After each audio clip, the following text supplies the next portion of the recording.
when you keep, and America's a very good example of this, when you keep your society stupid, you can take them anywhere. Yeah. Whichever way, right? So we currently have a really poor education system. My conspiracy theory is that that's done intentionally. When you keep your population stupid, they don't fight back. They don't question anything. They don't interrogate anything. They just believe whatever narrative that you have, because we're removing things like critical thinking, from being taught in schools.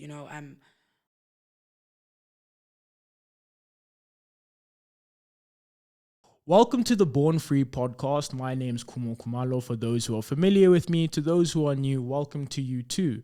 Today we're going to be having a laid-back conversation. I know currently in South Africa, the political space is kind of confusing. There isn't much movement, but there's movement. There's talk, but there's no talk. And there's action, yet no action. It's going to be crazy. We're going to be unpacking it. We're going to be doing it. But let's join us here with our guest, Amahle-Imvelo, Jaxxa. How are you doing today? I'm good. That's such a fun intro. It's so accurate. There's no movement, but there is movement. I'm good. How are you? I'm doing well. I kind of want to, open this conversation away from politics, because I feel like that's what we always do. I want to start particularly with your story, your journey, because I thought it was very, very interesting. You cite living the rural urban lifestyle and that contributing quite significantly to who you were as a person. Yeah. And then there's this like weird jump to politics. Like there's a missing middle. Yeah. And I know you cited once that as a child you thought you would be president, which I thought was very interesting. Yeah. And I'm curious, looking at that now where you are, all those years later, presidency ? Is it still an interest? I think it's the worst job in the world. Now that I know more, just make me like Minister of International Relations. I'm joking. Yeah, I think it would need me to have a little bit more experience in governance. I think that's one of the downfalls of South Africa, is that we just put people who are inexperienced, what do they call it, cater deployment or whatever the case may be. And so definitely a consideration, but not necessarily the ultimate goal. You know what I mean? I've heard people say it's great, but I think it's different. I think people misunderstand the idea of like being a leader versus knowing things. Like I know things a little bit. Am I necessarily a good leader? We might have to find out, because I think that's what presidency is about. The ability to lead, to strategize. We were just speaking just now, like I'm reading The Art of War. Diplomacy, negotiation. It's the melting pot of so many things that I think I still need to discover in my character. I'm curious to know, in everything that you've done, what has been the thing that made you say, I want to put this on digital media? Because I think that was the thing I was trying to figure out. Yeah. Because I saw the politics, the PPE that you studied. Yeah. You're studying IR, if I'm not mistaken, right now. Honors, There's a great deal of politics, and that's a lot of content-heavy stuff. But then the work that you do is actually, let's not necessarily pull away from the content, but let's change how we communicate the content. Yeah. Let's change how people engage with it and the stories and the narratives that we're telling.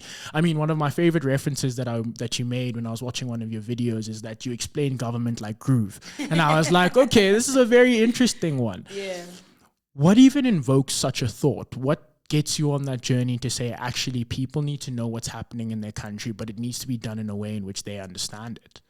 I think if we touch back to that whole rural, half urban lifestyle, I think I've grown up in two worlds, where I've grown up where people are not necessarily the most educated, but I've also grown up in a family that really values education. So my grandparents, my mother, and so my father, and so on and so forth.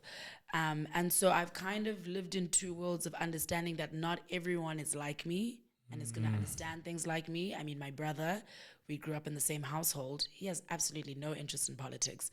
And you almost ask yourself, like, how did that happen?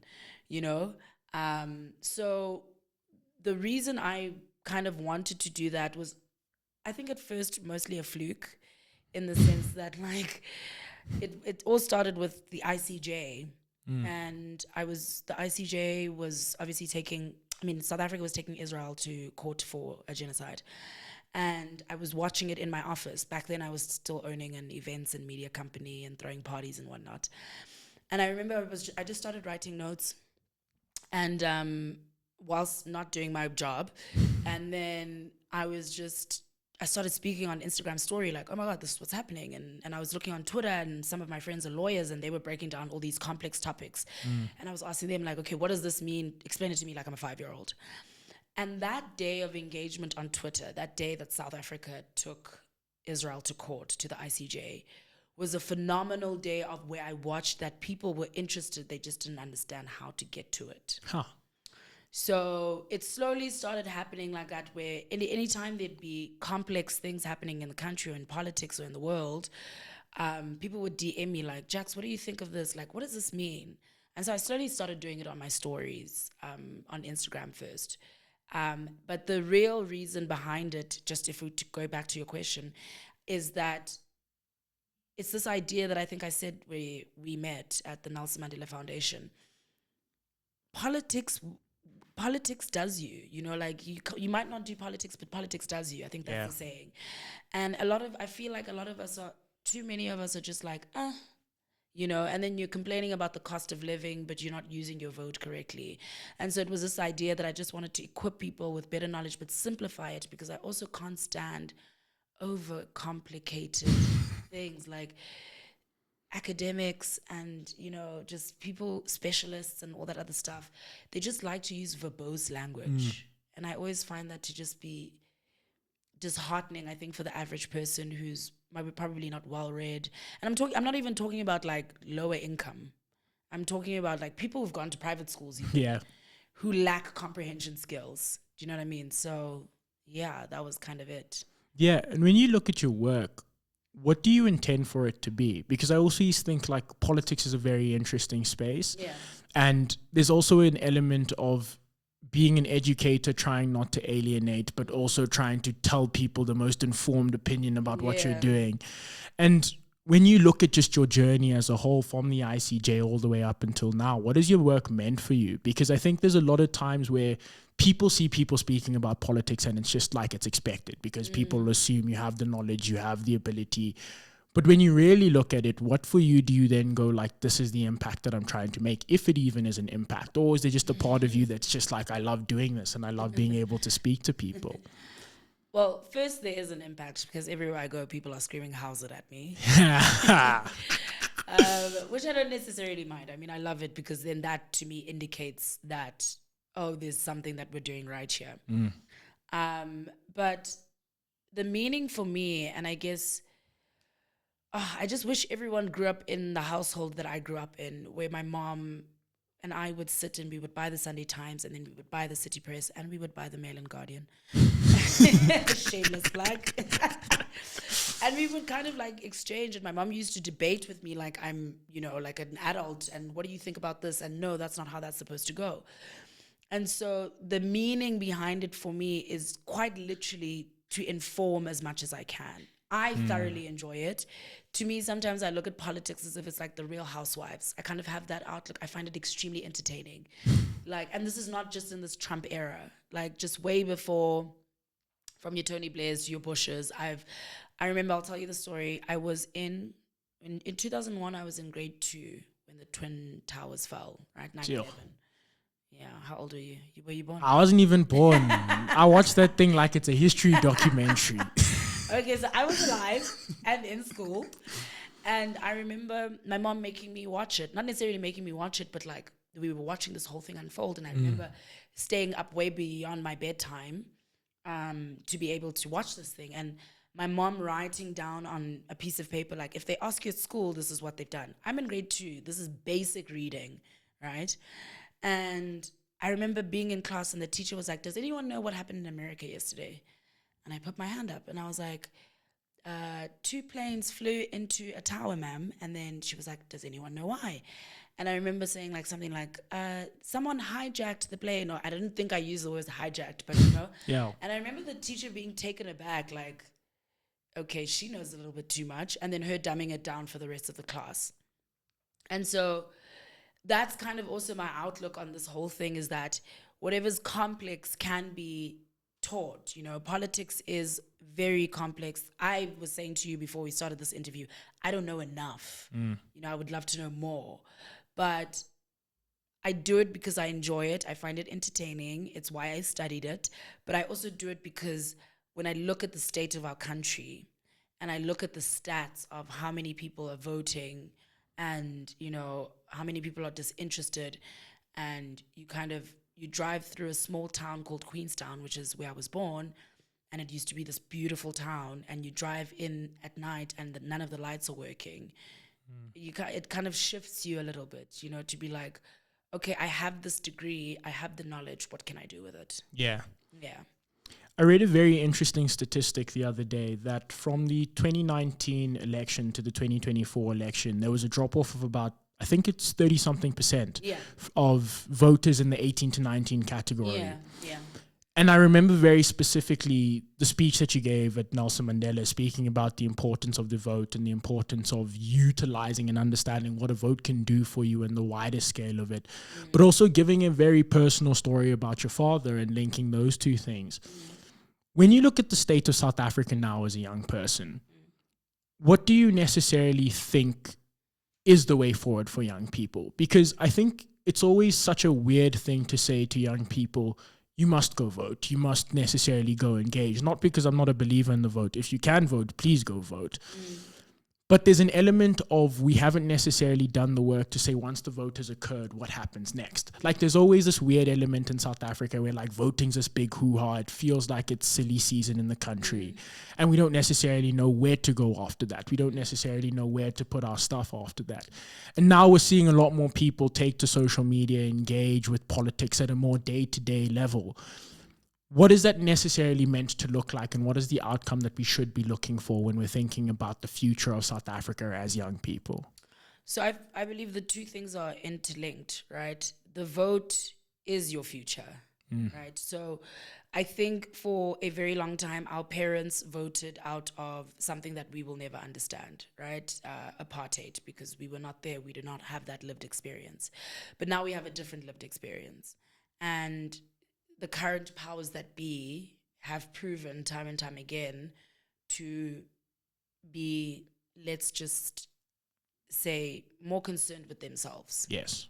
And so you have to now understand that the vote is not necessarily about like who you like. It's actually about going and looking at policy, right? And South Africa is so unique in that, you know, when you go to America, liberals and Republicans have two completely different policies on everything. Yes. It makes it much easier to pick, right? To say, I'm either a Republican or I'm a Democrat. It's voting for same-sex marriage or not voting. But you'll find that in South Africa, our politics or the policies of each party are pretty much the same. Yeah. It's almost execution that probably differs, right? So everyone will agree that, you know, we have the right to water, education, and whatnot, but they'll disagree on how that should be, you know, employed or how they'll do it essentially, right? And so for me, the youth need to start aligning themselves, not with what their parents are saying, not with what I'm saying, not with what you're saying, but to look at those things and read in between the lines, right? My job now is to come, let's say when it's municipal elections next year, my job is to come and say, okay, this is what the ANC says, this is what the DA says, this is what the EFF says, this is what Action SA say, and so on and so forth. Your job now is to then look at that, where your situation is and who speaks to you. What are your concerns, right? And then we need to also get a little bit more knowledgeable on things like who our councillors are. You know, if you're speaking about municipal elections, who your ward councillors are. And who's in charge of who's your mayor? You know, I think Joburg's had about 17. I think Joburg's had about 17 mayors. And we need to start putting pressure on those people to give us access. Now the question is how? I don't have the how yet. I just know what we need to do. You know, because it's almost as if there's like this disjointed, like you're saying, like there's this missing middle. Yeah. Of like, I vote and then what? And then people make decisions at the top, and then it trickles down to me. How do I get access to the mayor's office? Who do I call? Who do I email? All those, and putting pressure as the youth on heed our call, and so let these department buildings be able to answer the phone and all these other things and hear our cries, I think is something that's very important. And that only comes from when we put pressure on the state, because right now the youth feels very relaxed. Yeah. They almost, you know, and I'm not saying it's their fault. I think as someone who has a sibling who's 10, where we have a 10-year gap, our parents almost sort of relaxed with teaching, and kind of, you know, the same thing that was done to me was kind of almost relaxed when it came to my brother, because now we were in the new democracy. So they don't have that same sense of urgencies that millennials have. They weren't the first kids who were the first black kids in white schools, or who were told they could not have braids, and so on and so forth. And so there's almost an element where we kind of have to put pressure. I just haven't landed on how. What's the strategy on how do we put pressure on our leaders to actually listen to us? We can have the think tanks, we can have the speeches, you know, we can do all the videos, but what does it actually take for them to listen to us? What do you think? Oof. I think I'm a bit torn, right? I think I'm a lover for history and I'm a sucker for history. So a large part of me understands that we as the youth need to go back to organizing, and not just organizing in the sense of, hey, let's organize a protest, but really putting together organizations and entities that we can plug into long term, where we can actually have debates about what's the country that we want to see, what are the policies that we want to enact, who are the people we are speaking to, who are the people that we aren't speaking to. Because I think, oddly enough, what's happened in South Africa, and it's to some extent actually exposing itself in the youth, is that we've become so engrossed in our own politics that we haven't necessarily looked at what's happening in the country overall. And I think this is telling in instances where you look at like the GNU, and they don't have the capacity to govern collectively. Like all the time, it's just like ANC, DA, ANC, DA. There's never like, as the government of South Africa, we are doing X.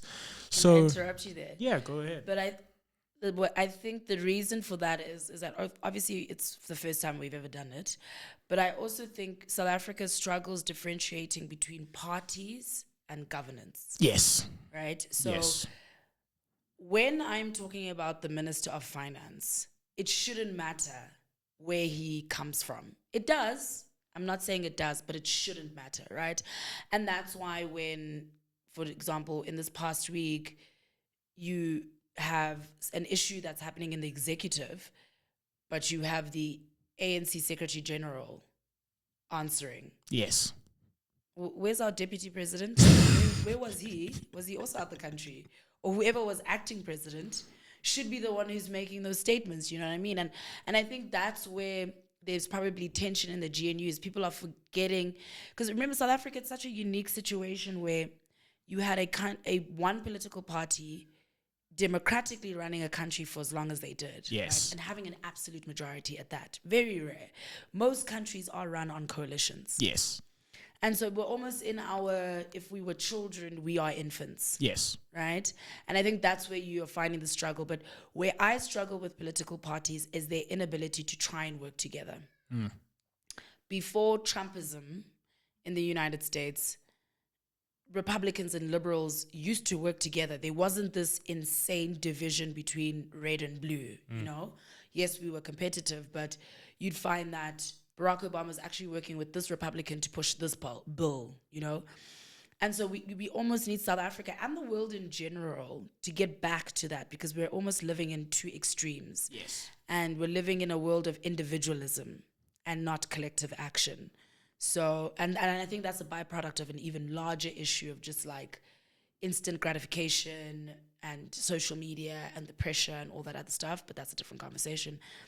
But I think that's why the GNU is currently struggling, is because they haven't put their tools down to say that, oh, we're actually the government. They're still working as if they're competitors. And unfortunately, that's going to work. Like, you've got the position. John, you are Minister of Agriculture. You were never going to taste ministerial positions before this. You are the minister.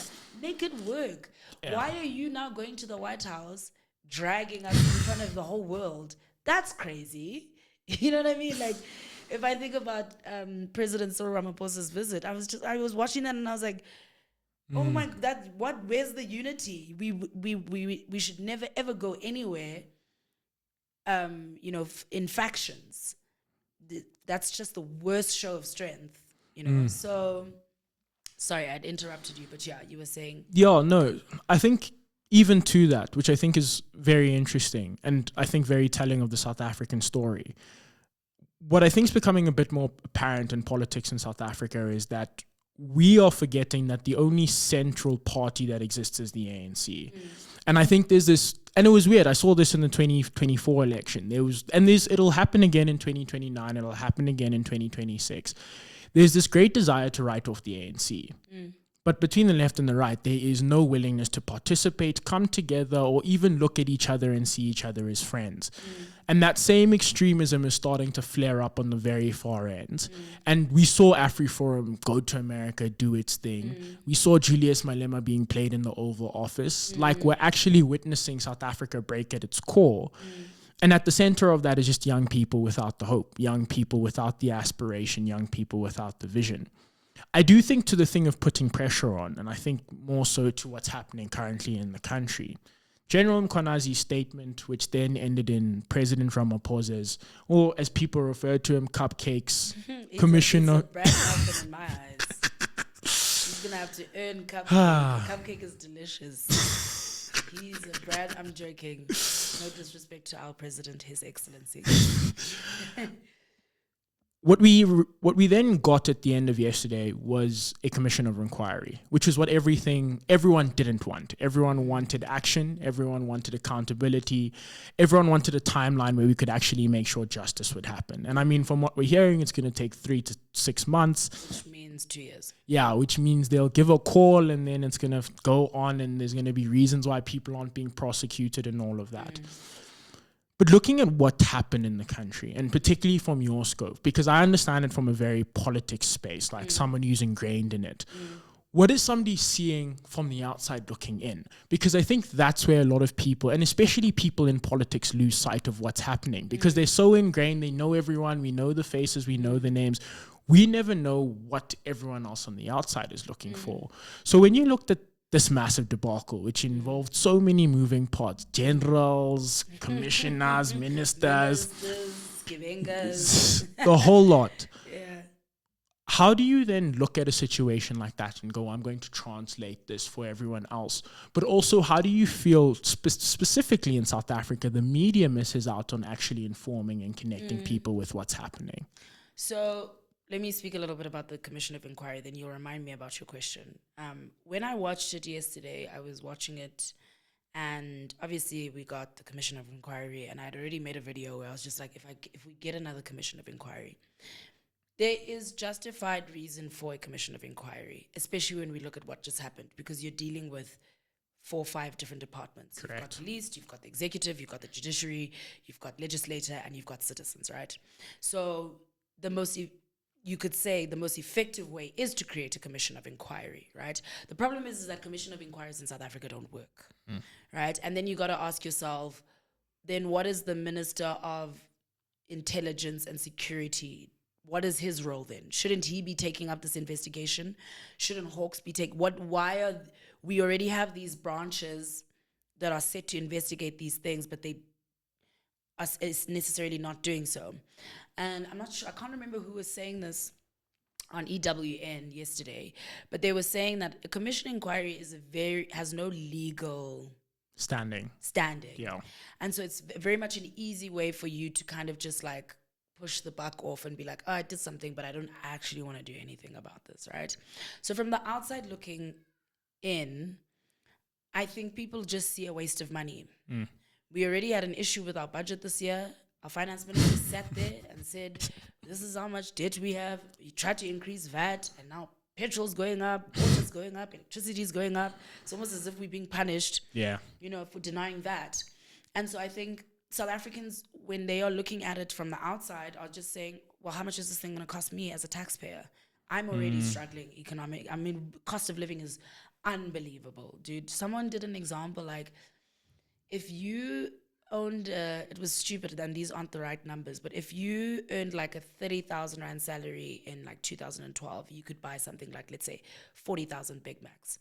And to do so now, you would need to earn 90,000 Rand a month for basically the same amount. I can't remember the exact numbers, but for me, it was quite jarring. Like, damn, that's almost like triple, if not your salary or whatever. Yeah. I'm not good at maths. But so from the outside looking in, it just feels like a continuing repetition of just ignoring the problem. I want the example of when a commission of inquiry has ever worked. And I was going to research that for my TikTok later on today to see, has this thing actually ever worked? Because why do we keep employing them, right? We know the Zondo Commission cost us almost R1 billion. Yeah.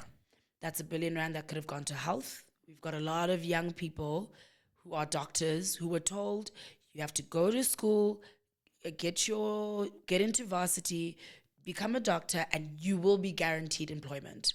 And we have doctors sitting at home. Yeah. Not because health is prioritizing administration, for example, as opposed to employment of doctors. Then we have hospitals that are overrun. Then xenophobia comes into the chat. And then it becomes a khamos, essentially, right? So I think from the outside, a person will just look at it from a cost level. And then from a justice level, who from the Zondo Commission what happened after that? Yeah. Did anyone go to jail after that? Nope. Did we retrieve any money after that? Or was it kind of just like, oh, the Guptas are now allowed to leave the country and go start their new lives in Dubai?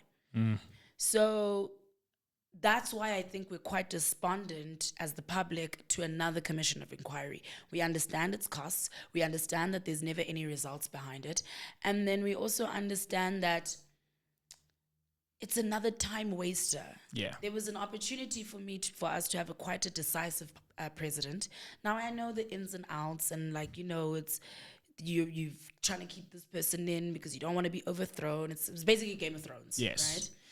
I understand that nuance, but you've now got two ministers. There's the Minister of Higher Education and Skills Training. Yes. And you've now got Minister Senzo Mchunu, who have been caught lying to portfolio committees. Blatant, it's out there. Nobody's been found guilty of anything, but the evidence is damning. It's right there, right? And then so you've got a president who then co-signs that by not doing anything about it. But on the same side, when that deputy minister, I think it was Andrew Whitfield, yeah. That was dealt with very decisively. Yeah. Do you see how we're coming back now to the GNU not working? And then do you see how, so you can be decisive, you're just not decisive with your own people. That's terrible leadership. That's why for me, that's when party politics come into governance, and I can't stand that. If I was from the outside looking in, you got to have the same standard and the same rules for everyone, especially in a government of national unity. You can't have favorites, I know it's like our parents, they say that they don't have favorites, but they have favorites, but it can't be blatant. Yeah. You know what I mean? So that's what I think about that. I think there was an opportunity to show that he still respects the rule of law, that this country respects the rule of law, that he's not going to keep regurgitating the same things that were said at the State of the Nation, that was said at the budget speech, that are said at every speech, essentially. South African crime is high. We know. We live in the country. Corruption is tearing the country apart. We know. We can't get services. So it was disheartening more than anything. I particularly wanted to see a reaffirming of the rule of law. And I think by opening the commission, it didn't reaffirm. He completely ignored General Mkhwanazi. There was no actual direct comment made on him, on protecting him, he's a whistleblower, essentially. Yes. And we know the history of whistleblowers in this country.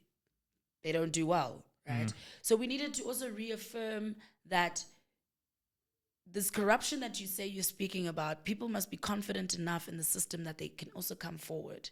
And you didn't reaffirm that. You didn't speak about reinstating the task team that was disbanded. So what's going to happen with that? Is the commission going to deal with that? Or is the National Commission of Police? I just needed more. I know you're coming from Brazil. I know you're exhausted.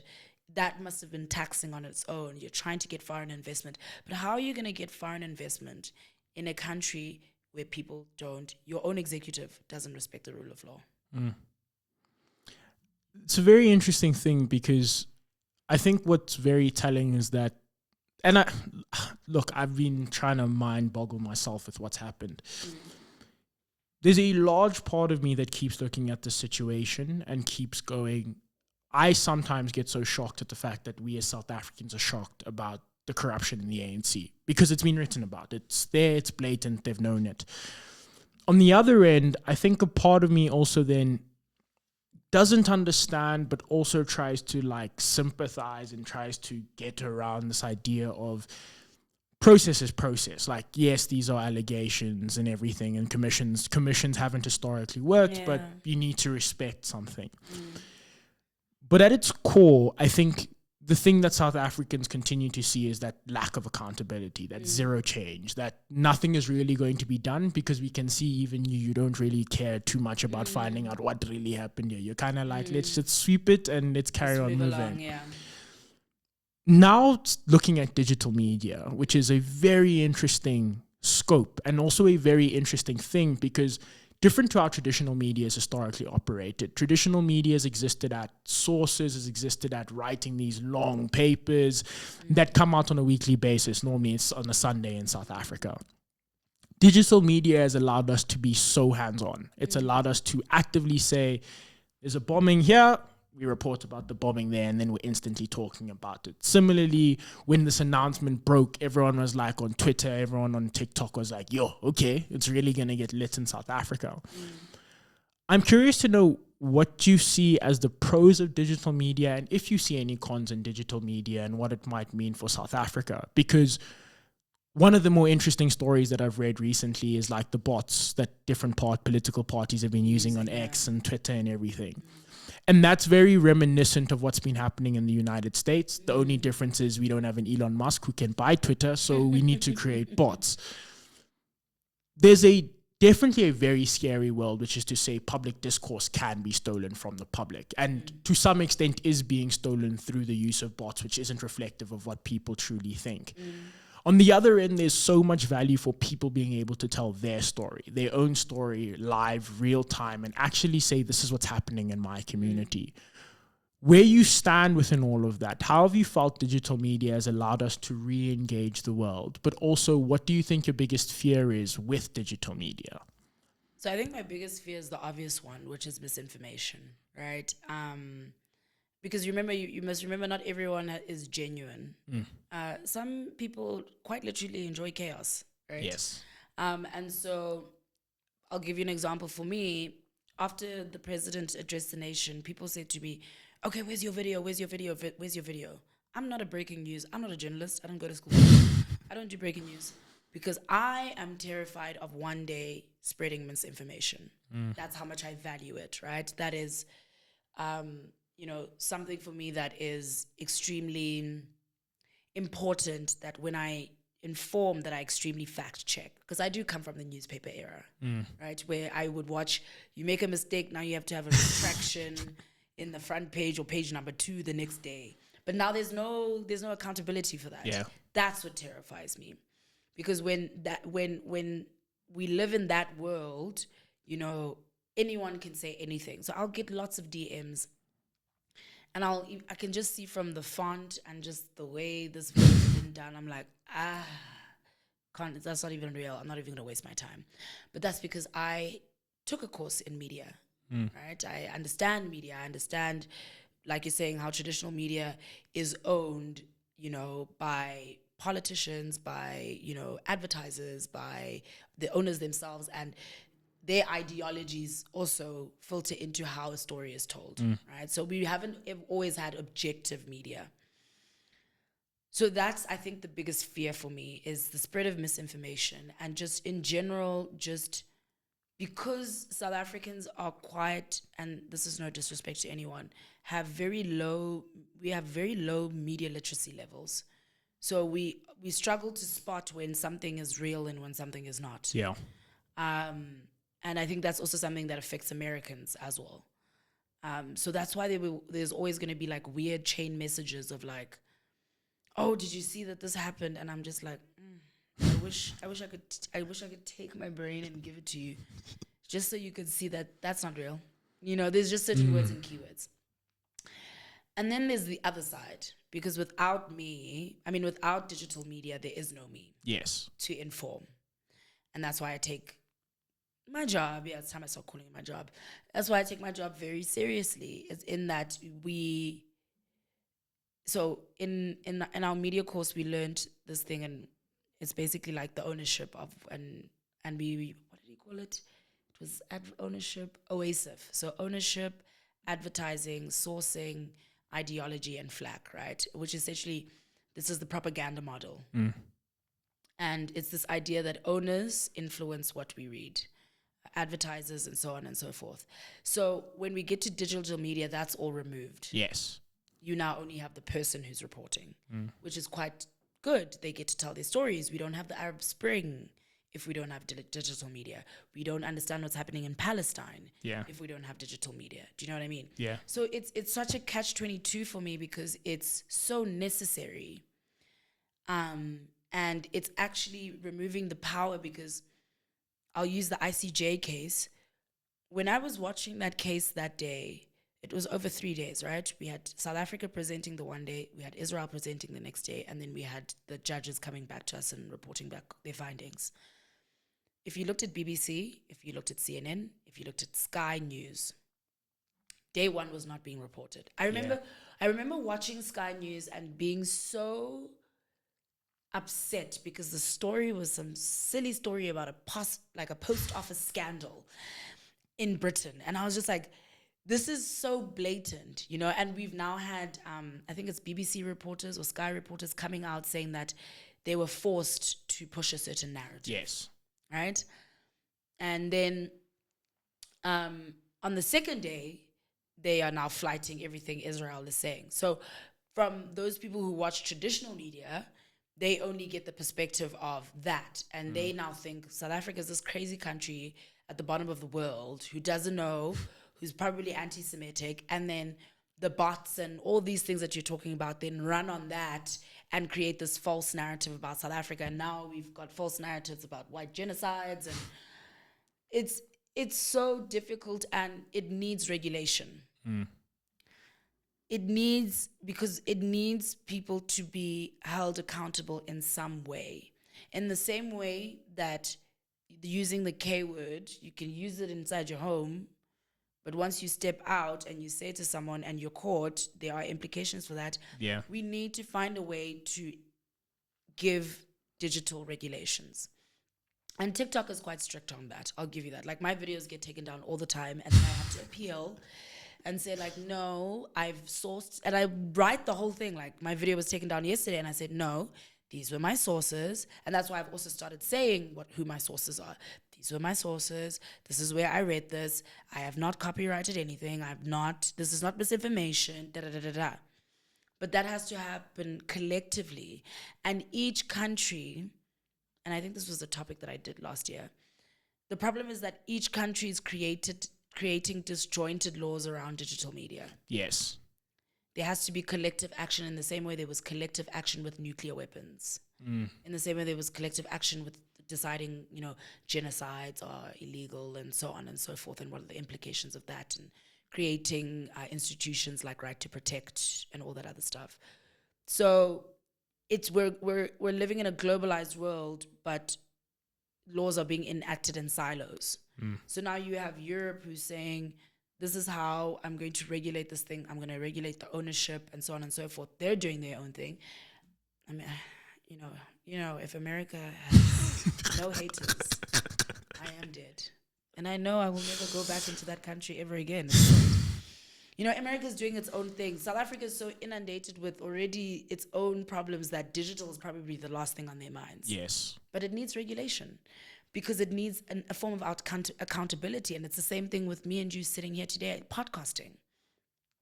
We saw that podcast that had something terrible to say about a celebrity and speaking about her. And that would never happen on SABC, on radio, even late night, right? And that person now can't be held accountable because this isn't regulated either. So for me, and it's a little bit sensitive, because regulation also can sometimes be, now you're taking our voices away, But I do think there needs to be some form, and the regulation for me goes all through, like, it's things like bullying that we see on social media, false narratives that are spread about other people on social media. There has to be accountability for that, not just in the political world, but in society in general. Yeah. It's interesting that you say accountability is important, because firstly, I think of Silicon Valley and its CEOs and like their weird consumption of like red pill content as of late. Very pro-Nazism, very weird, like fringe ideas coming to the fore. And then also in South Africa, we've got people who embody that for a certain subsect of people, and that's led to outcry. Now there's the introduction of AI, which is a very scary thing in the digital space.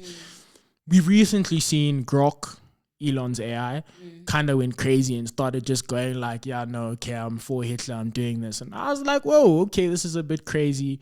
We saw it also feed into that white genocide narrative where it was just responding with, yeah, I understand what you're asking, Mara. Look at what's happening in South Africa.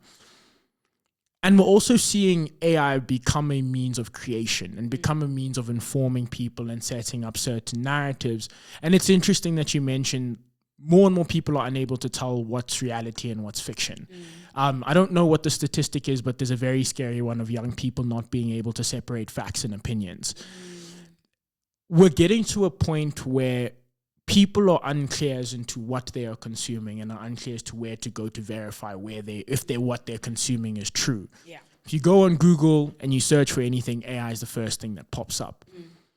The inability for people to tell what is the truth and now for people to affirm what is their truth. And I mean that very specifically in the fact that there's communities who historically have been granted privileges that are now feeling a certain type of way now that those privileges are being taken away so that they can be joined by the rest of society. There's a great concern for what the digital space will become because it's almost one space where people should be allowed to express themselves, or initially in its onset early stages, that's what we wanted for. We used to just post our sandwiches on Instagram and like our shoes. Exactly. And now we've gotten to the point where Elon, Kanye, Donald Trump are saying whatever they want, whenever they want, without any and where's that accountability? Consequences. Yeah. What do you then think that leads to in the South African context? Because we've now seen a white genocide narrative being taken over, controversially, I will say this, I think the VAT narrative, similarly in South Africa, we lost sight of what the conversation was. And the DA very much made it about VAT, but underneath it was something very different. Complete your thought on that so I understand what you mean. So if you read a lot into what happened with the 2% VAT thing, there's a lot of people who know a lot about budgets who said that 2% VAT was the only way or the best way South Africa could have dealt with its debt deficit and provided for its people and ensure that everyone could have social grants and the lot, right? If we look at the changes between budget 1.0 and 3.0, grants are smaller, there wasn't as many increases and we weren't able to do as much infrastructure and stuff.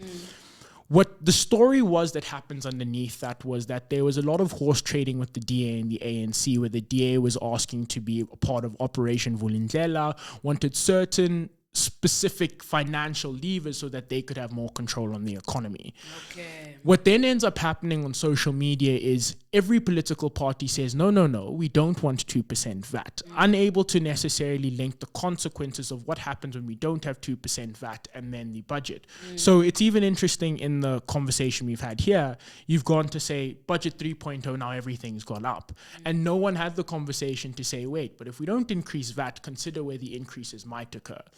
So what's happening in social media to some extent is simplifications of messages in ways that on one end are very valuable for people who are trying to engage in new space and use it as an accessibility point.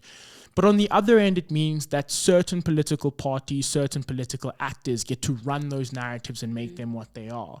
So in the simplification, how do we keep the complexity that is politics still and keep it at its core? Or do you think that complexity in and of itself is what led to most of the problems that we have today? Oh, I think most of the problems that we have today actually start from a lack of education. You don't have these problems when you create a society that is intelligent enough to differentiate between, like you're saying, the surface level of that being used as a tool. I mean, not everyone's obviously going to have that keen interest in it. But I always say, things need to go back to the basics. You have to look at it from grassroots level. When you keep, and America's a very good example of this, when you keep your society stupid, you can take them anywhere. Yeah. Whichever way, right? So we currently have a really poor education system. My conspiracy theory is that that's done intentionally. When you keep your population stupid, they don't fight back. They don't question anything. They don't interrogate anything. They just believe whatever narrative that you have, because we're removing things like critical thinking, from being taught in schools. When I did my first year through UNISA, we had to do a compulsory course called critical reasoning. And it is I think it was the foundation for us to learn philosophy, but it was compulsory for everyone in first year, I think, who was doing that degree or whatever. You couldn't. So we're going to go around in circles trying to figure out the problem, when I think the foundational problem is that we've kept our population stupid, so they don't question anything. So they consume everything. And so that's why they have an inability to tell what's fake and what's not. And that's why, there's always that big jump and scare and, failure when we go from high school to first year. Because the universities have still kept their standards up. Yeah. But high school and primary schools keep getting dumber and less and less good, essentially. And so I don't really know how to answer your question, because I think it's an unanswerable question almost. Like, how would you answer your own question, actually? Let me ask that. Oof. I am of two minds. Okay. Part of me goes, and I guess it's part of the conversation actually we had the first night we met. And you were like, when you asked your question, you were asking with so many... Why were you using so much English? Now I'm struggling to understand your question. Because let me tell you something about, like I said to you in the beginning, I like the basics, simplicity. If it must be basic, it must be easy to understand. Yes. But yeah, sorry I interrupted you. Yeah, so I am of one belief of simplicity is good for narrative building. So it's good for bringing people into a country. It's good for national identity. It's good for things that we need society to grasp onto. However, simplicity does mean that we rid ourselves of the nuances that have taken place. And case in point, I always tell my friends, the ANC of old versus the ANC now are the exact same ANC. It's just that they simplified the message for us and made us believe that they were doing something different. And the reason I say this is because, look, I know there's the whole Nelson Mandela sold out or didn't he, and those narratives and all of that. But what I always remind people is that the ANC was a lot bigger than Nelson Mandela. There was many moving parts. There was the exiles. There was the exiles. There was fights internally within the ANC about who was going to lead the ANC going into 94. And so when a lot of people see what's happening in the ANC and go like, this is the first time we're seeing, I'm like, no. Yeah. This has actually been how the ANC's been operating. Their history speaks quite significantly of factionalism, of battles, of people going at each other, taking each other out. And that's when I go, because we've simplified history and we've told the story through Mandela's eyes, it seems so easy. It seems like liberation came.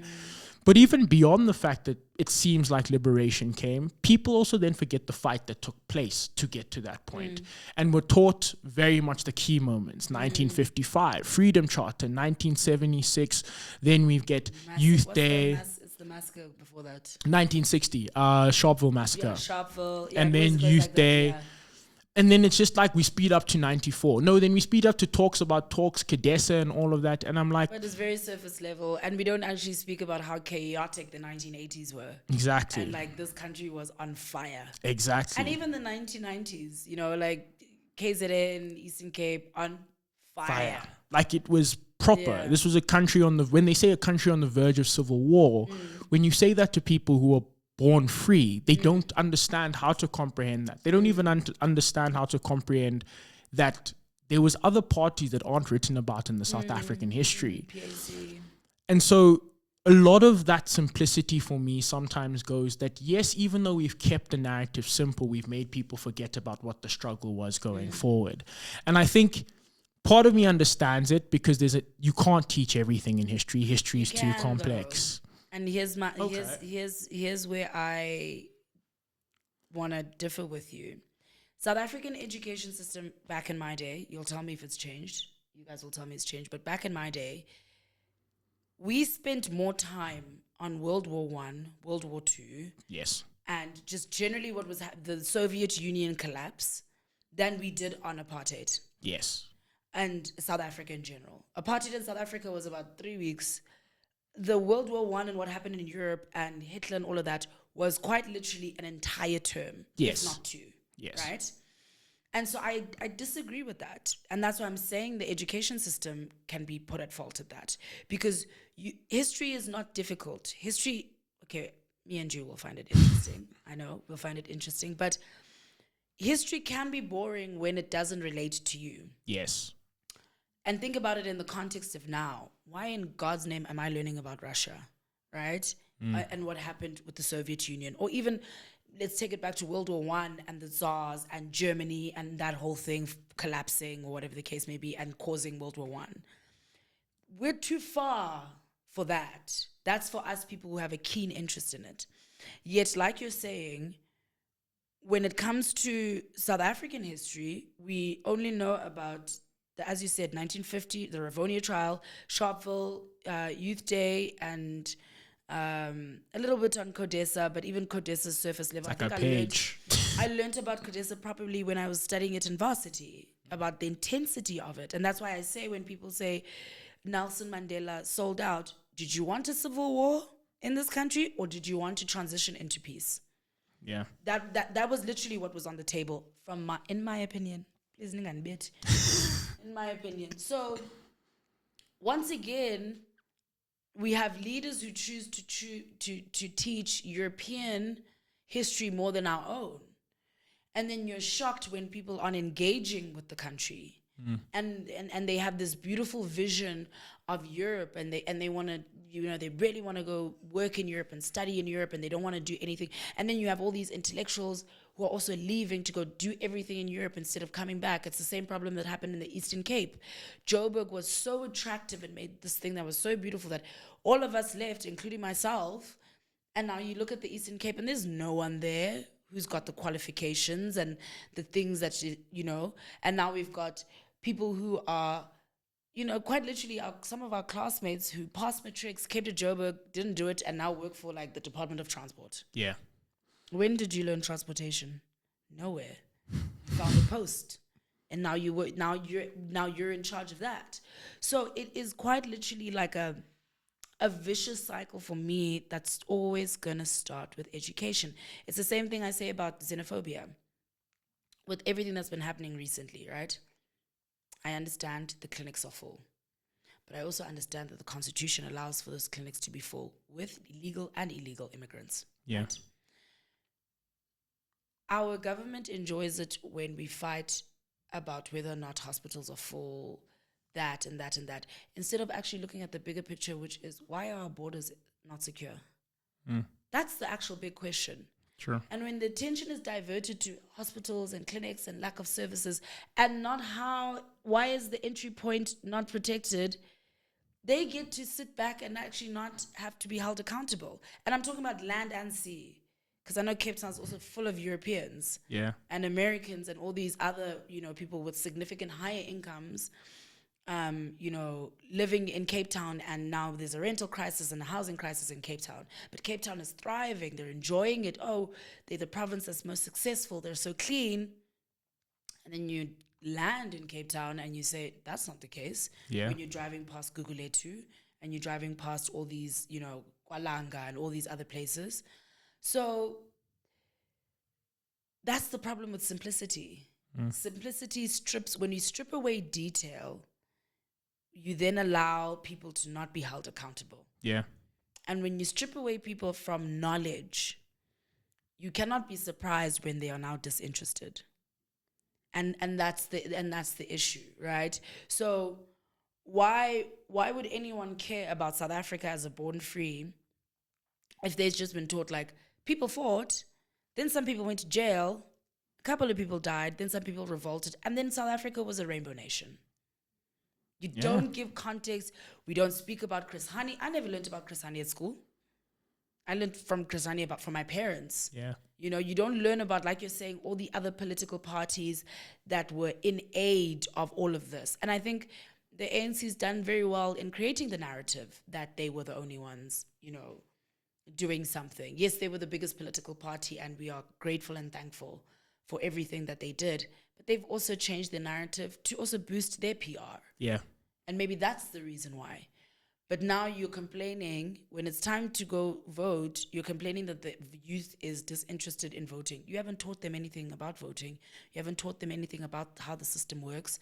You haven't taught them about the different levels of governance. You've taught them on surface level. Sure, you've told them that there's legislature, executive, and judiciary. There's local, there's national, there's this, but you haven't really gone into it. So how do you expect active citizens to then be involved? Yeah. I think this is where South Africa, and look, I've spoken to a few historians who've made this argument.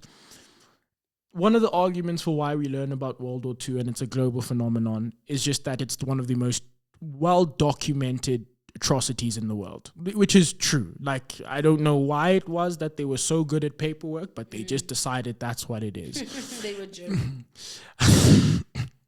And then I think the thing about South Africa, and I don't know, it's the thing I keep reading, we don't agree about our history. And I think that's something that we don't say.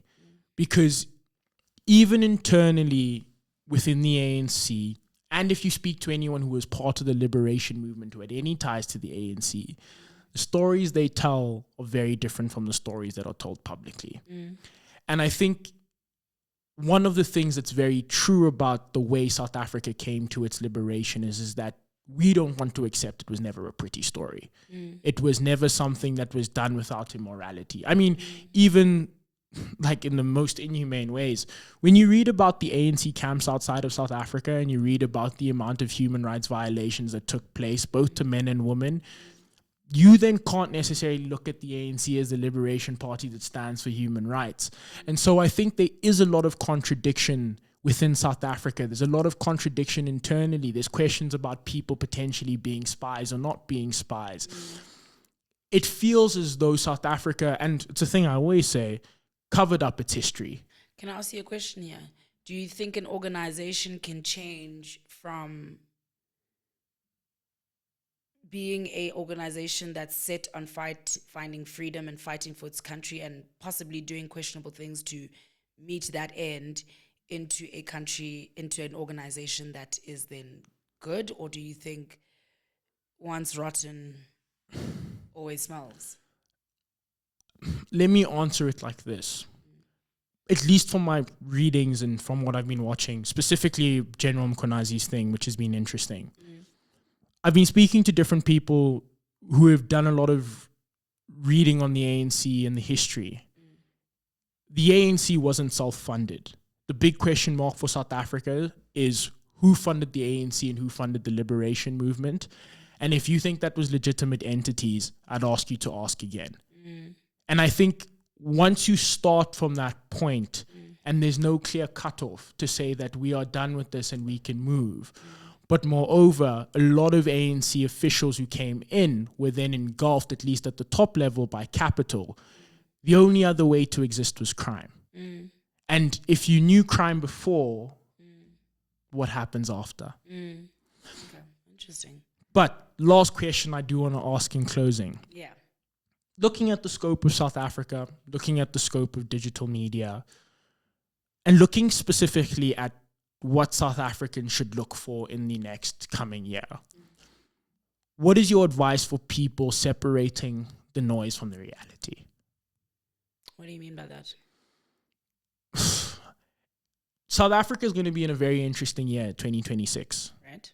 The DAs has a new elective conference. The ANC is always fighting. It's just a standard thing. And leading up to 2027, local government elections. There's going to be a lot of noise. There's going to be a lot of chaos. There's going to be a lot of deception. And as they always say, look there so you don't look there, right? Kansas City Shuffle. Exactly. Yeah. Within all of that, as someone who, firstly, one, provides the information, but also speaks quite significantly to South Africans where they are, who they are, how then do they separate what is a headline and what is noise from the media or noise from Twitter and actually understand what the true reality is for the majority of South Africans and for themselves in general? Well, I guess they kind of have to look at their reality. And especially with municipal elections, you know,